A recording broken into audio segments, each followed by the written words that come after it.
Setidaknya ada 7 faktor predisposisi dalam terjadinya osteoartritis, OA, atau yang biasa dikenal dengan istilah pengapuran sendi. Pertama, usia. Prevalensi OA makin meningkat dengan bertambahnya usia. Kedua, jenis kelamin.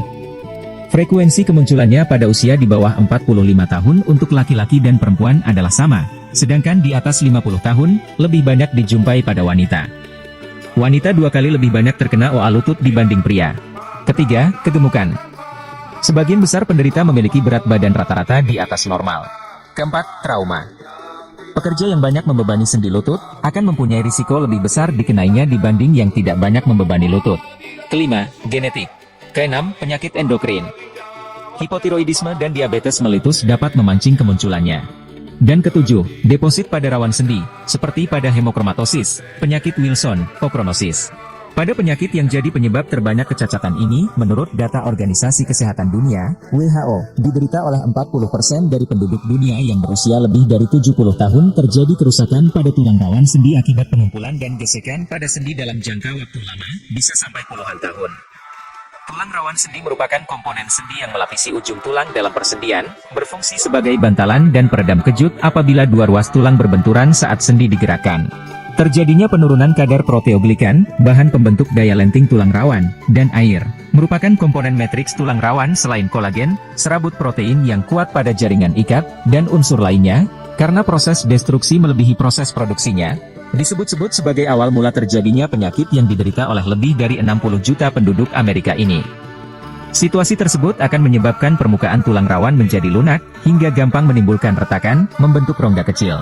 Bersamaan dengan semakin dalamnya rongga dan kian menurunnya jumlah sel rawan, terbentuk pula osteofit, sebetulnya merupakan suatu mekanisme tubuh untuk memperbaiki kerusakan yang muncul, namun gagal, berupa benjolan di pinggiran sendi, yang semakin lama akan bertambah besar untuk kemudian pecah, hingga permukaannya tidak beraturan. Serpihan-serpihan yang terapung dalam cairan sendi akan difagosit oleh sel-sel membran sinovia dan terjadilah peradangan. Langkah pencegahan. Sebab belum ada obat yang bisa mengerem secara efektif penyakit yang menghantui 50% manula di atas 60 tahun di Indonesia, dengan gejala seperti kaku pada sendi ketika bangun tidur atau pada kegiatan non-aktif lain. Kekakuan biasanya hilang dalam waktu 30 menit setelah sendi kembali digerak-gerakan. Adanya suara gemerkat saat sendi digerakkan. Adanya pertumbuhan tulang, nodus Herbeden, pada sendi di ujung jari tangan. Nyeri di bagian sendi umumnya timbul setelah sendi digunakan untuk aktivitas berat. Namun, pada proses penyakit lebih lanjut, dalam keadaan istirahat pun rasa nyeri dapat dirasakan. Mati rasa, kesemutan, lemah pada lengan atau tungkai, gangguan penglihatan, vertigo, mual dan muntah, serta kesulitan menelan. Maka langkah pencegahan menjadi hal utama yang perlu dilakukan. Upaya tersebut meliputi: pertama, penjagaan berat badan, agar tidak sampai kegemukan. Kedua, berolahraga dengan tepat, termasuk peregangan dan penguatan, guna membantu mempertahankan kesehatan tulang rawan, meningkatkan daya gerak sendi dan kekuatan otot-otot di sekitarnya. Dan ketiga, dianjurkan pula untuk tidak membiasakan menggunakan kursi dengan sandaran empuk, kasur yang terlalu lembek. Sesekali, cobalah tidur dengan hanya dialasi papan. Dalam keadaan mentah, MSM, metilsulfonamethan, merupakan nutrien vital yang dibutuhkan untuk pemeliharaan kesehatan, termasuk mencegah diterkam OA. Atom sulfur heksavalen ini disebut-sebut merupakan inti dari banyak organisme hidup, dan digunakan terutama untuk sintesis biokimia dari beberapa produk yang mengandung sulfur divalen.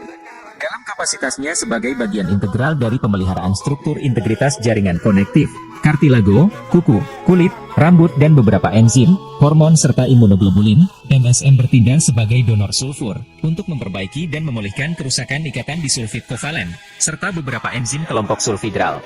Hasil uji pada hewan coba memperlihatkan, bahwa senyawa ini mampu membantu menghentikan kerusakan lanjut tulang rawan sendi, khususnya pada kasus OA, di samping didapati adanya perbaikan mobilitas sendi. Hal mana selanjutnya menuntun para ahli untuk menjadikannya pelengkap, dari upaya preventif maupun kuratif penyakit yang berkaitan dengan sendi. Melalui penelitian tersamar ganda, Ronald Lawrence, MD, PhD dari UCLA School of Medicine, Los Angeles, lalu mencobanya pada manusia.